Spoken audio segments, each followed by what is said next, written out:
Between the years 1977 and 1980, Nottingham Forest won almost every major trophy there was to win in football.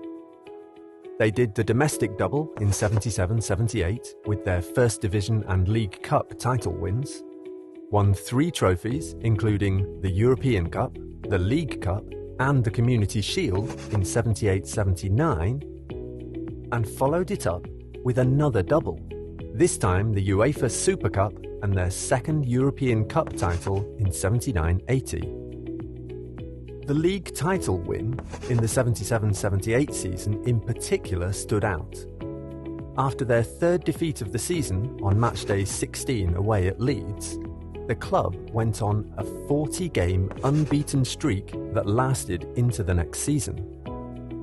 That record was eventually broken by another famous team, Arsenal's Invincibles of 2004. They also regularly challenged for the League Cup between the late 70s through the early 90s, going all the way to the finals 6 times and winning the trophy 4 times between 1978 and 1992. It was undoubtedly a period that remains the most successful for the Reds in their history. They were not only respected in England, but were also a genuine force to reckon with in European football as a whole. For more than a decade after that, Forest managed to continue challenging in the First Division, usually finishing around the higher end of the top half. However, they eventually got relegated to the Second Division in 1993. How do you go from being 2-time champions of Europe to fighting off relegation in the second tier of English football? This is the story of the fall from grace of Nottingham Forest Football Club. Brian Clough and Peter Taylor. There are a few popular opinions about the catalysts behind the success of Forest in the late 70s. A major one was the partnership between Brian Clough as the club manager and Peter Taylor as his assistant and talent spotter. Before Clough joined the Reds, the club's biggest claim to success were 2 FA Cup titles, one in 1898 and another in 1959. Brian Clough took the job in January 1995, but it was not until a year and 5 months later before Peter Taylor joined him as his assistant.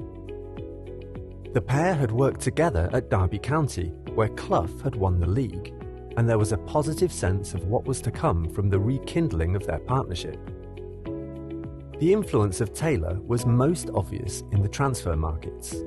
He had an excellent eye for scouting talent, and he was also directly responsible for helping the players that were already at the club to fulfill their potential. Clough, on the other hand, could focus more on working with the squad and the media with all the work that Taylor did behind the scenes. Together, they led Nottingham Forest to the tallest heights the club had ever reached. It might have lasted for longer too, but the club made some bad decisions along the way. These decisions involved the club's dealings in the transfer market. With Taylor's excellent scouting eye, the club felt like it could afford to sell excellent players for very healthy profits, with the opinion that they would get adequate replacements. However, this model proved to be their undoing, especially with the League and European Cup winning squad. It was really difficult to find replacements for that group of players, and the results on the pitch soon began to tell. To make matters worse, Peter Taylor resigned from his position to retire from football in 1982. The official reason was a rehearsed statement about being unsatisfied with the work he'd done for Nottingham Forest up till that point. But the real reason was that, like many times in the past, his relationship with Brian Clough had once again broken down due to a series of disagreements. So, the dynamic duo was broken up, and they never reconciled. Consequently, Forest never really found title-winning form again. In the 1981-82 season, the club finished in 12th place, down from 7th the previous year. Clough did manage to pull some sort of revival despite Taylor's absence, with back-to-back fifth-place finishes in 1983 and 1984. However, the club's fortunes drastically changed around the time when the First Division became the English Premier League. Relegation to the second tier. The year was 1992, and the Reds were coming off the back of an 8th-place finish in the league for the second year in a row under the leadership of manager Brian Clough. This was the inaugural year of the newly named English Premier League, but it was still the same old Nottingham Forest selling their best talent for profit. That year, the club allowed Teddy Sheringham to leave for Tottenham for about €3 million, and he was not adequately replaced.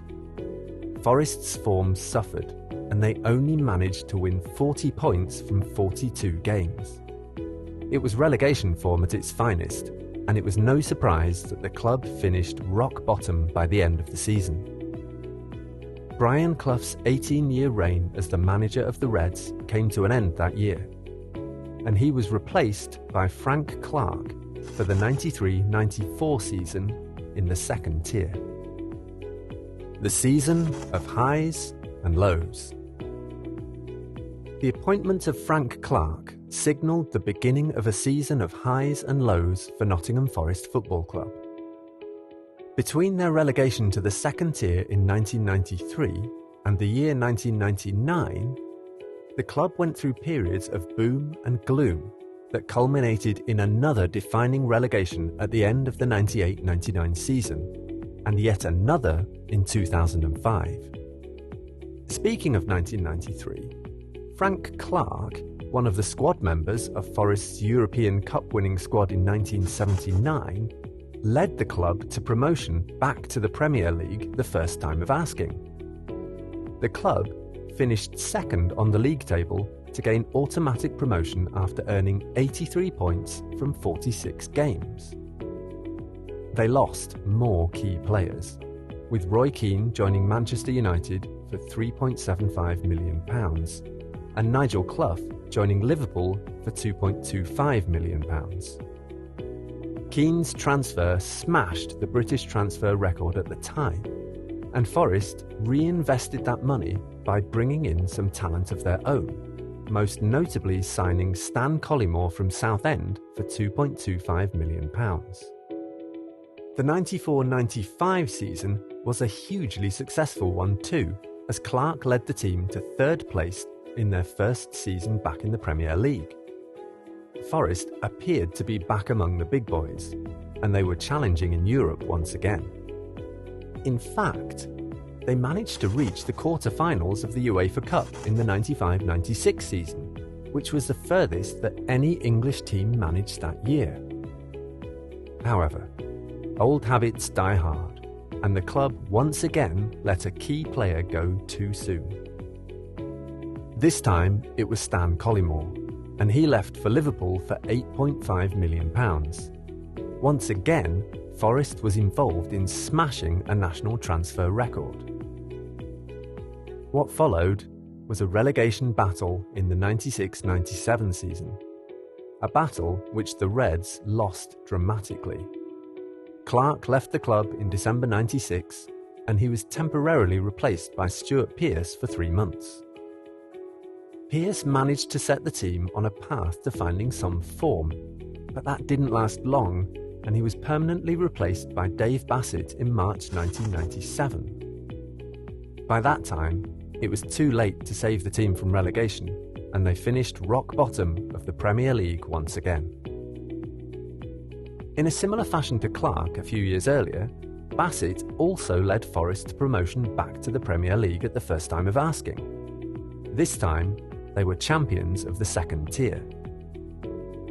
It seemed that while the team repeatedly failed to cut it in the Premier League, their quality was still higher than the challenge that the second division offered, at least during that period.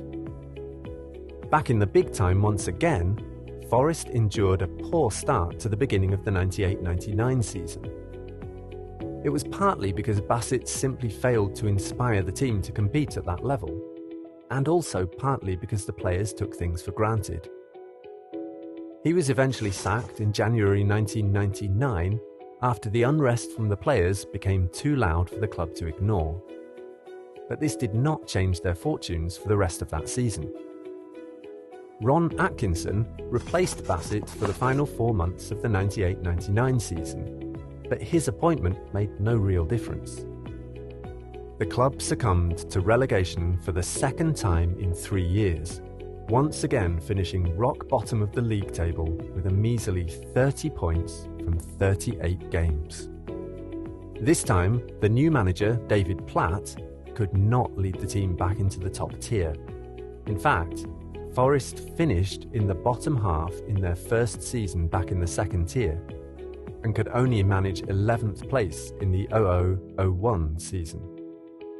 By then, the terrible performances on the pitch and drop in revenue as a result of non-participation in the Premier League or European football had taken a toll on the club's finances, and the results were damning.